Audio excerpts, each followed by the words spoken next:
성도 여러분 안녕하세요. 오늘도 좋은 하루 되시기를 바랍니다. 우리 함께 사도신경을 고백하시고 하나님 앞에 아침 예배를 드리겠습니다. 나는 전능하신 아버지 하나님, 천지의 창조주를 믿습니다. 나는 그의 유일하신 아들, 우리 주 예수 그리스도를 믿습니다. 그는 성령으로 잉태되어 동정녀 마리아에게서 나시고 본디오 빌라도에게 고난을 받아 십자가에 못 박혀 죽으시고 장사된 지 사흘 만에 죽은 자 가운데서 다시 살아나셨으며 하늘에 오르시어 전능하신 아버지 하나님 우편에 앉아 계시다가 거기로부터 살아있는 자와 죽은 자를 심판하러 오십니다. 나는 성령을 믿으며 거룩한 공교회와 성도의 교제와 죄를 용서받는 것과 몸의 부활과 영생을 믿습니다. 아멘. 오늘 아침에 함께 살펴보실 성경 말씀은 로마서 12장 15절부터 21절까지의 말씀입니다. 주어진 성경 말씀을 받들어 읽겠습니다. 기뻐하는 사람들과 함께 기뻐하고 우는 사람들과 함께 우십시오. 서로 한 마음이 되고 교만한 마음을 품지 말고 비천한 사람들과 함께 사귀고 스스로 지혜가 있는 채 하지 마십시오. 아무에게도 악을 악으로 갚지 말고 모든 사람이 선하다고 생각하는 일을 하려고 애쓰십시오. 여러분 쪽에서 할 수 있는 대로 모든 사람과 더불어 화평하게 지내십시오. 사랑하는 여러분, 여러분은 스스로 원수를 갚지 말고 그 일은 하나님의 진노하심에 맡기십시오. 성경에도 기록하기를 원수 갚는 것은 내가 할 일이니 내가 갚겠다고 주님께서 말씀하신다 하였습니다. 내 원수가 줄이거든 먹을 것을 주고 그가 목말라 하거든 마실 것을 주어라. 그렇게 하는 것은 내가 그의 머리 위에다가 숯불을 쌓는 셈이 될 것이다 하였습니다. 악에게 지지 말고 선으로 악을 이기십시오. 아멘. 오늘은 10월 3일 파이어탁입니다. 그래서 온라인으로 아침 예배를 드립니다. 오늘 하루 우리 성도님들 모두의 삶에 쉼이 있고 또 즐거움이 있었으면 좋겠습니다. 우리는 지금 로마서 12장의 말씀을 묵상하고 있습니다. 먼저 12장의 말씀을 한번 정리해 보도록 합시다. 로마서 12장은 믿음으로 구원 얻은 사람은 어떻게 살아야 하는가, 그 문제와 관련해서 말하고 있습니다. 어떻게 살라고 합니까? 정답은 12장 1절에 나옵니다. 형제자매 여러분, 그러므로 나는 하나님의 자비하심을 힘입어 여러분에게 권합니다. 여러분의 몸을 하나님께서 기뻐하실 거룩한 산 제물로 드리십시오. 이것이 여러분이 드릴 합당한 예배입니다. 예수님을 믿고 구원을 얻은 사람은 자기 몸을 하나님께 산 제물로 드리라고 합니다.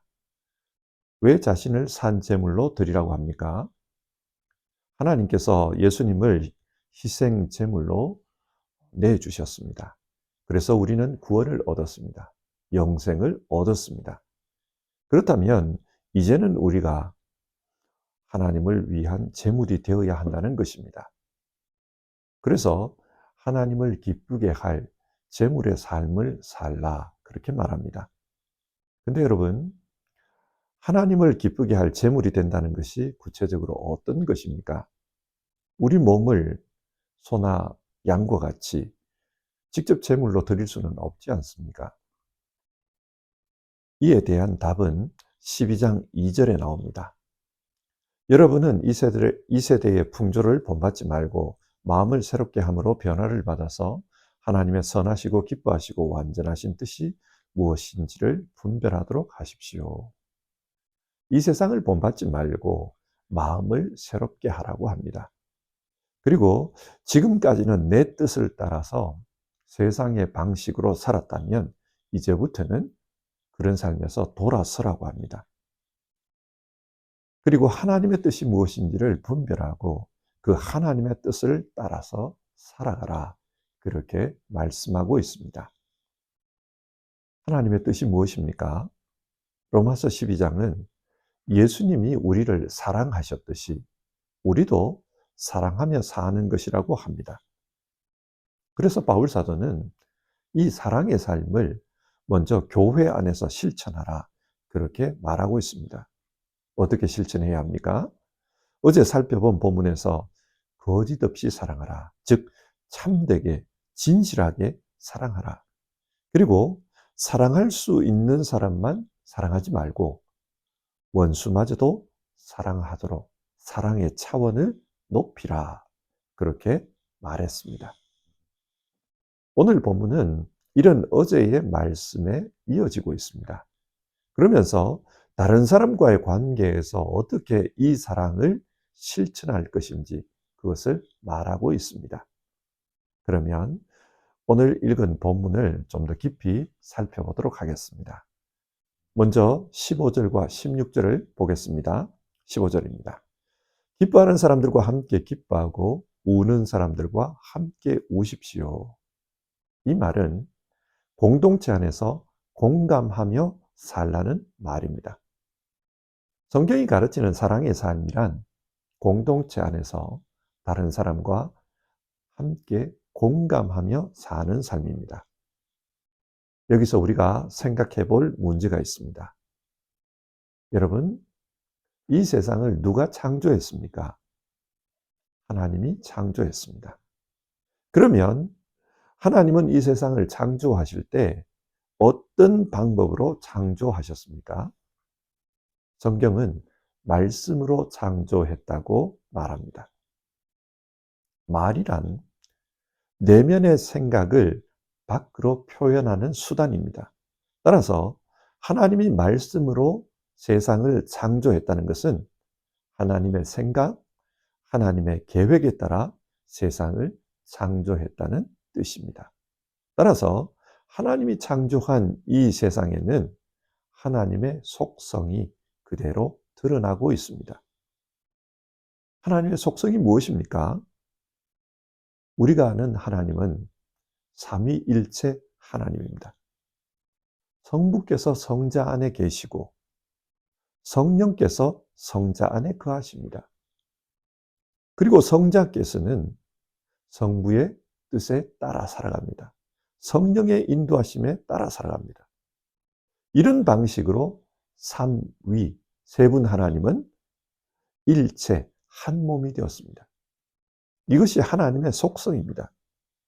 하나님은 이 속성, 함께 하심의 속성, 사랑의 속성이 만물에게 드러나도록 그렇게 세상을 창조하셨습니다. 우리는 지금 개인주의의 삶이 익숙한 그런 시대를 살아가고 있습니다. 그러다 보니 다른 사람과 함께 살아가는 것, 그것이 좀 힘들게 느껴져요. 공동체가 때로는 불편하게 느껴질 때가 있습니다. 예배를 드려도 혼자 드리고 싶고, 다른 사람의 간섭, 다른 사람과의 충돌, 이게 싫습니다. 그래서 자기 혼자 자유롭게 그렇게 살고 싶어 합니다. 이러는 가운데 공동체 안에서 공감하며 살아가는 삶의 모습이 무너져 버렸습니다. 하지만 하나님께서는, 교회는, 하나님이 세우신 신앙 공동체는 이런 공감의 모습을 회복해야 한다, 그것을 말하고 있습니다. 하나님이 만드신 공동체의 본성, 그것을 살려내라는 것입니다. 성부, 성자, 성령, 삼위 하나님은 일체가 되셔서 함께 기뻐하고 함께 사역하십니다. 그처럼 우리도 함께 웃고 함께 우는 그런 모습으로 신앙 공동체 안에서 살아가라는 말입니다. 신앙 공동체는 하나님 나라를 보여주는 공동체입니다. 하나님 나라가 이런 곳이기 때문에 그렇게 살라는 겁니다. 예를 들어 부부가 함께 살아가면서 배우자 중에 한 사람이 심각한 문제를 만나 아주 크게 고민하고 있습니다. 마음의 근심이 커요. 굉장히 힘든 상황입니다. 그런데 배우자가 국가는 상관없이 자기 혼자의 즐거움을 추구하면서 살려고 한다면 그 가정에 어떤 일이 벌어지겠습니까? 불화가 발생합니다. 이처럼 공감이 이루어지지 않으면 같은 공간 안에 함께 살아도 남처럼 느껴집니다. 신앙 공동체도 마찬가지입니다. 공감하는 공동체가 되지 못하면 하나님의 뜻에서 벗어난 그런 모습이 되고 마는 겁니다. 그래서 성경은 우리에게 공감하는 공동체가 되라, 공감하는 사랑을 보여주라, 그렇게 말하고 있습니다. 그런데 공감하는 공동체가 되기 위해서는 어떻게 해야 합니까? 16절을 보면 이런 말씀이 나옵니다. 서로 한 마음이 되고 교만한 마음을 품지 말고 비천한 사람들과 함께 사귀고 스스로 지혜 있는 채 하지 마십시오. 한 마음이 되라고 합니다. 어제도 살펴보았지만 로마 교회는 유대인 성도들과 이방인 성도들이 함께 모이는 곳이었습니다. 서로 살아가는 방식이 달랐습니다. 유대인 성도들은 예수님을 믿지만 율법을 지키는 것이 너무나도 익숙했습니다.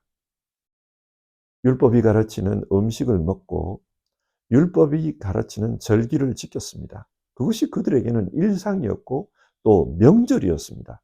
너무나도 자연스러웠습니다.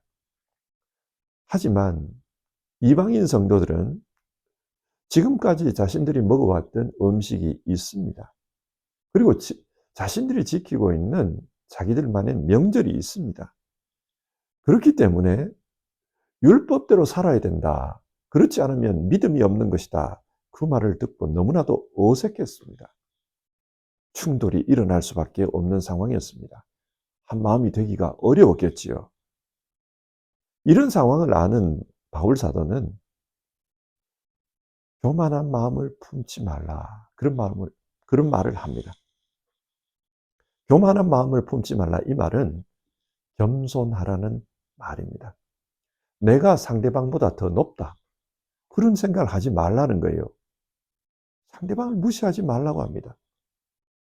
교회 안에는 귀족들도 있었지만 노예 신분의 사람들도 있었습니다. 그들을 무시하지 말고 그들과 함께 어울리라. 그래야 공감이 된다는 거예요. 온전한 신앙 공동체가 되기 위해서는 자기를 낮추고 겸손하게 다른 지체들과 어울리는 그런 모습으로 살아가라고 말합니다. 이것이 성경이 말하는 사랑의 삶입니다. 이어서 17절과 18절을 보겠습니다. 할 수만 있다면 모든 사람과 더불어 화목하라, 그렇게 가르치고 있습니다. 성경이 말하는 사랑의 삶이란 화목하게 살아가는 것입니다. 그런데 이 말씀을 읽다 보면 할 수만 있다면 이런 표현이 나와요. 이 말은 모든 사람과 화목하게 사는 것이 사실은 쉽지 않다는 것을 바울 자신도 잘 알고 있음을 전제합니다. 왜 그럴까요? 바울 사도는 복음을 전하면서 이곳 저곳에 교회를 세웠습니다. 그런데 그 교회들을 보니까 교회 안에 참 어려운 부분들이 많이 있었습니다. 예를 들어 고린도 교회를 한번 생각해 보면요. 바울이 개척한 교회지만 그 고린도 교회 안에는 바울을 참 사도로 인정하지 않는 사람들이 많이 있었습니다. 그들이 하는 말을 들어보면 바울은 글은 잘 쓰는지 모르겠지만 설교는 너무 못한다. 바울은 다른 사도들과 비교할 때 권위가 너무 떨어지는 사람이다. 그리고 바울은 실제로 만나서 보면 육신적으로 너무 보잘것없는 사람이다. 그런 말을 하더라는 거예요. 그러면서 그 사람들끼리 당을 짓고 집단으로 바울 사도의 사역을 힘들게 했습니다. 자, 여러분, 한 교회 안에서 이런 분들과 화목하게 지내는 것이 현실적으로 쉽겠습니까? 쉽지가 않습니다. 바울 자신은 그들과 화목하게 지내기를 원하지만 상대방이 바울을 공격합니다. 무시합니다. 그래서 바울 사도는 18절에서 여러분 쪽에서 할 수 있는 대로 모든 사람과 더불어 화목하게 지내십시오. 그렇게 말합니다. 상대방은 자기가 어쩔 수 없지만 자기는 자기가 통제할 수 있습니다. 그러니까 자기 입장에서는 화목하기를 힘쓰라는 말입니다. 그래서 17절을 보면요. 아무에게도 악을 악으로 갚지 말고 모든 사람이 선하다고 생각하는 일을 하십시오. 그렇게 말합니다. 이 당시에는 눈에는 눈, 이에는 이, 동일 보복 원칙이 통용되던 사회였습니다. 상대방이 악한 방식으로 나오면 똑같은 방식으로 갚아주는 것, 그것은 정당한 것이라고 생각했습니다. 그러나 바울 사도는 말합니다. 상대방은 내가 어쩔 수 없지만 나는 내 자신을 통제할 수 있지 않는가? 그러므로 나는 그런 방식으로 갚지 말라. 그렇게 말하고 있습니다. 그런데 현실적으로 이렇게 살아가는 것은 쉽지가 않습니다. 그래서 무슨 말을 합니까? 19절에서 21절을 보면요. 원수 갚는 것을 하나님께 맡기라. 그런 말을 합니다. 19절, 스스로 원수를 갚지 말라고 합니다. 왜냐? 성경에서 하나님께서 이런 말씀을 했다는 거예요. 원수 갚는 것은 내가 할 일이니 내가 갚겠다. 하나님이 원수 갚는 일을 하신다고 했습니다. 사람은 늘 공정을 외치지만 많은 경우 그 공정은 자기 입장에서의 공정입니다.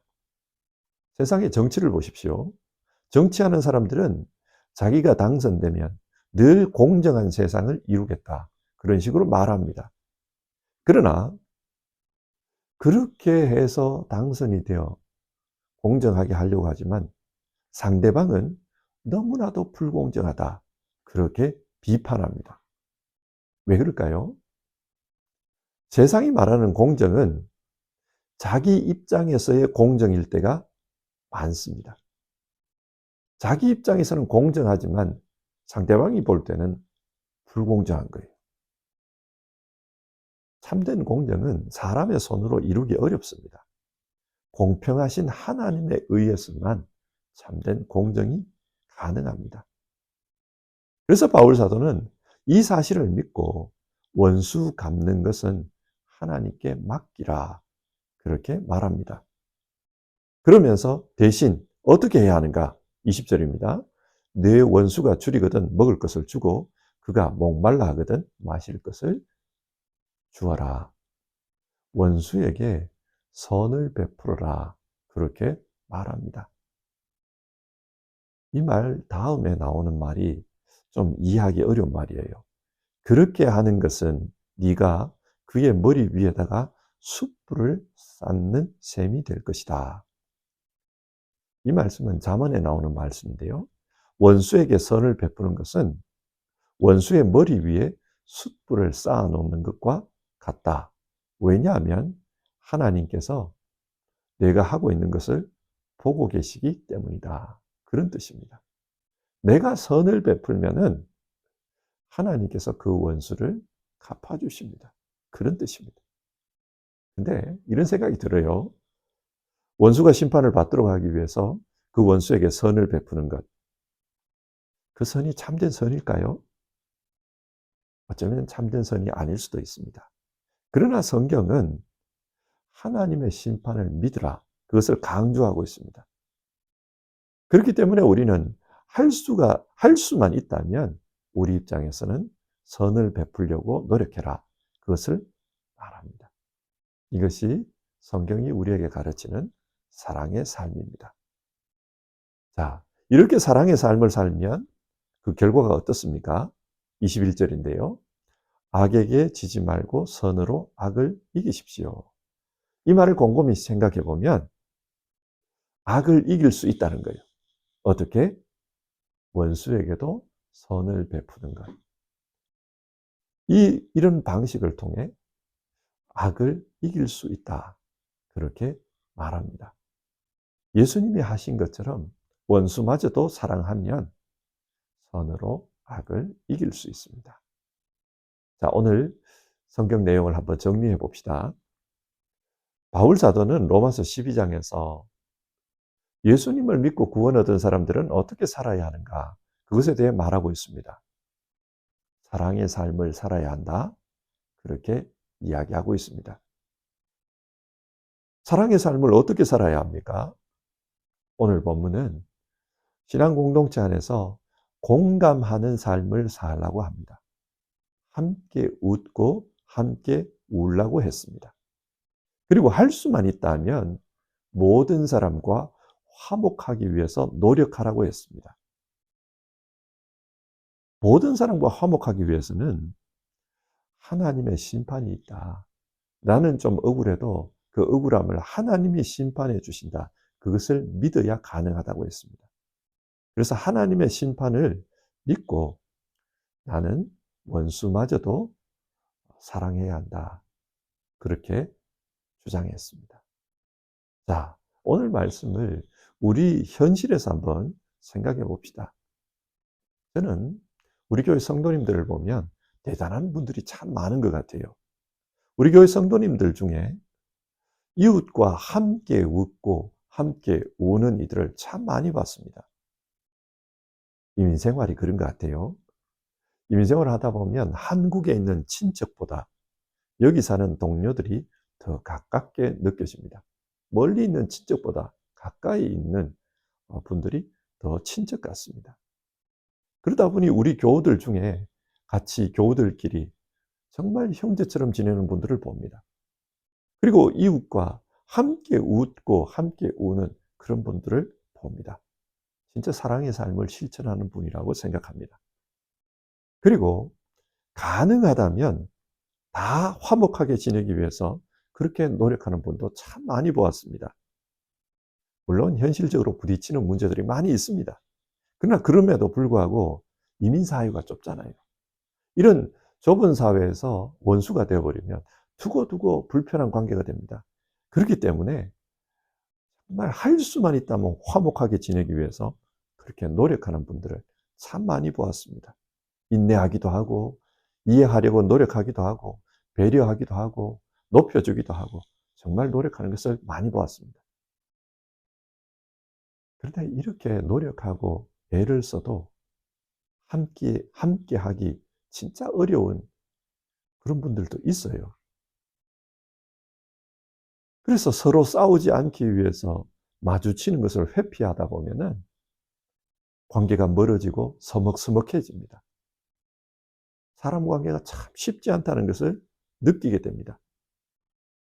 그래서 오늘 아침에 이 성경 말씀을 읽으며 우리는 성경대로 사랑하기 위해서 노력하고 있지만 그럼에도 불구하고 아직 성경이 요구하는 수준에 온전하게 도달하지는 못했다.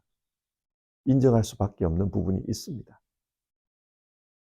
그렇기 때문에 우리는 하나님 앞에 기도할 수밖에 없습니다. 성도 여러분, 우리 모두 하나님께 기도하면서 하루를 시작했으면 좋겠습니다. 성경이 가르치는 이 사랑의 삶을 온전히 이루어갈 수 있도록 그렇게 기도했으면 좋겠습니다.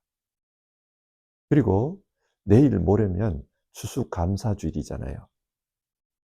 추수감사주일에 감사헌금만 하는 것 그것보다는 진짜 올 한 해 하나님께서 우리에게 어떤 감사의 제목들을 허락해 주셨는지 그 감사의 제목들을 한번 헤아려 보았으면 좋겠습니다. 특별히 우리 주변에 있는 이웃들을 한번 돌아봅시다. 형제 자매들을 한번 돌아봅시다. 함께 웃고 함께 울어준 분들, 그런 분들이 있잖아요. 그런 분들을 생각하면서 하나님께 감사했으면 좋겠습니다. 또 우리 주변에 나와 같은 사람, 때로는 좀 힘든 사람, 이런 사람과 화목하기 위해서 그래도 참아준 사람들, 인내해 주신 사람들, 그런 사람들, 그런 사람들을 생각하면서 하나님 앞에 감사했으면 좋겠습니다.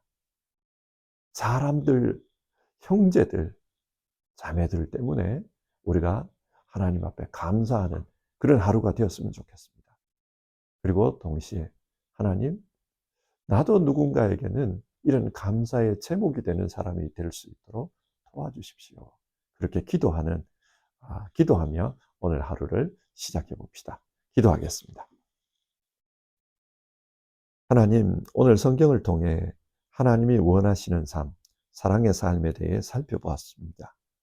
하나님은 우리에게 공동체 안에 다른 사람들과 공감하며 살라, 함께 웃고 함께 울라고 했습니다. 우리 앞에 함께 웃어줄 사람, 그리고 함께 울어줄 사람을 허락해 주셔서 감사를 드립니다. 또 모든 사람과 화목하기를 힘쓰라고 하셨습니다. 모든 사람과 화목하기 위해서 중재하는 중요한 역할을 하는 분들이 우리 주변에는 많이 있습니다. 다른 이들에게 연락하고 신앙으로 권면하고 또 구역원들을 살피고 외롭지 않도록 다가가는 많은 이들이 있습니다. 그들로 인해 하나님 앞에 감사를 드립니다. 귀한 분들을 우리 주변에 허락해 주셔서 너무너무 감사드립니다. 그럼에도 불구하고 우리 주변에는 외로운 이들이 있습니다. 불편한 관계로 살아가는 이들도 있습니다. 그래서 하나님께 기도합니다. 하나님 도와주십시오. 하나님이 원하시는 그런 사랑의 삶이 우리 공동체 안에 이루어질 수 있도록 우리 공동체를 도와주십시오.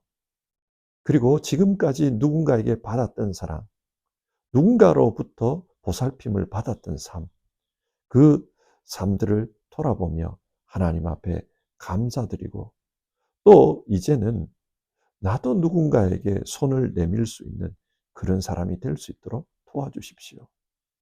하나님, 하나님 사랑, 이웃 사랑으로 살아가는 우리 모두 될 수 있도록 우리를 도와주십시오. 이 모든 말씀 우리 주님 예수님의 이름으로 기도드리고 다 아뢰지 못한 기도는 주님 가르쳐 주신 기도로 대신합니다. 하늘에 계신 우리 아버지, 아버지의 이름을 거룩하게 하시며 아버지의 나라가 오게 하시며 아버지의 뜻이 하늘에서와 같이 땅에서도 이루어지게 하소서. 오늘 우리에게 일용할 양식을 주시고 우리가 우리에게 잘못한 사람을 용서하여 준 것 같이 우리 죄를 용서하여 주시고 우리를 시험에 빠지지 않게 하시고 악에서 구하소서. 나라와 권능과 영광이 영원히 아버지의 것입니다. 아멘.